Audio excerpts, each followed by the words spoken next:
নেত্রকোনায় থামছেই না বৃক্ষ নিধন। এ জেলার বিভিন্ন স্থানে শিল্পায়ন আর কৃষির আধুনিকায়ন করতে গিয়ে একের পর এক কাটা হচ্ছে গাছ। এর বিরূপ প্রতিক্রিয়া পড়ছে পরিবেশের ওপর। ফলে বাড়ছে অনাবৃষ্টি, খরা, অতিবৃষ্টি, ঘূর্ণিঝড় ও বন্যার মতো প্রাকৃতিক দুর্যোগ। তাই পরিবেশের ভারসাম্য রক্ষায় বন্ধ করতে হবে গাছ কাটা, পাশাপাশি বেশি বেশি লাগাতে হবে গাছের চারা। এমনটাই বলছেন স্থানীয় পরিবেশবাদীরা। এদিকে প্রশাসন বলছে গাছ কাটা বন্ধে নেওয়া হচ্ছে ব্যবস্থা, সেই সাথে বনভূমির পরিমাণ বাড়াতে কাজ করছে তারা। নেত্রকোনা থেকে রাজীব সরকারের তথ্যচিত্রের ডেস্ক রিপোর্ট। পাহাড়, সমতল ও হাওর এই ৩ এলাকাতেই আছে বনভূমি। প্রকৃতির এমন রূপ দেখা যায় শুধু নেত্রকোনা জেলায়। তবে নির্বিচারে গাছ কাটায় ধীরে ধীরে কমেছে বনভূমির পরিমাণ, আর এখন সে বনের পরিমাণ দাঁড়িয়েছে নগণ্যের কোঠায়। তাই নেত্রকোনাবাসীর দাবি, বনভূমি রক্ষায় কঠোর আইন তৈরি ও প্রয়োগ করতে হবে। আগে তো সব ধরনের গাছপালা ছিল, ফল ফলান্তি, বড় বড় বট গাছ, বড় বড় গাছ।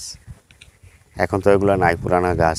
বাংলাদেশে ইট খোলায় গাছপালা, ইন্ডিয়াতে গাছপালা কাটতে আমরা ইট খোলাই দিয়া শেষ করে দিছি। প্রচুর গাছ ছিল এই বাজারে। আমাদের গাছপালা লাগানোর জন্য খুব প্রয়োজন। গাছপালা হলো মানুষের জীবন।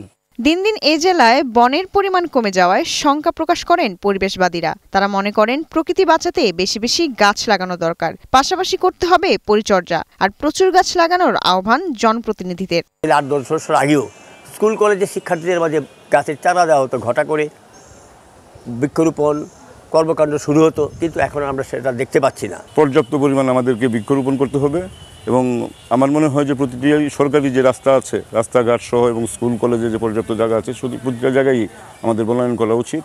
এদিকে গাছ কাটা বন্ধে বিভিন্ন শিল্প প্রতিষ্ঠানে অভিযান চলছে বলে জানিয়েছেন পরিবেশ অধিদপ্তর। পাশাপাশি গাছ লাগাতে শুরু করেছে জেলা প্রশাসন। ভবিষ্যতে কেউ যদি ইট ভাটায় বা অন্য শিল্প কারখানায় জ্বালানি কাঠ হিসাবে বনভূমি ধ্বংস করে কাঠ ব্যবহার করে, তাহলে আমরা জেলা প্রশাসনের সহযোগিতা আইনানুগ ব্যবস্থা অব্যাহত রাখব। বন বিভাগে এই বিষয়ে কাজ করে চলেছে। আমরা একটা সমন্বয়ের মধ্যে এই কাজগুলি করছি। আশা করি এই সমন্বয়টা অব্যাহত থাকলে আমাদের বনভূমি নতুন করে সৃজন হবে এবং সেগুলো পরিবেশ রক্ষায় কাজ করবে, একটি সুন্দর পরিবেশ তৈরি হবে।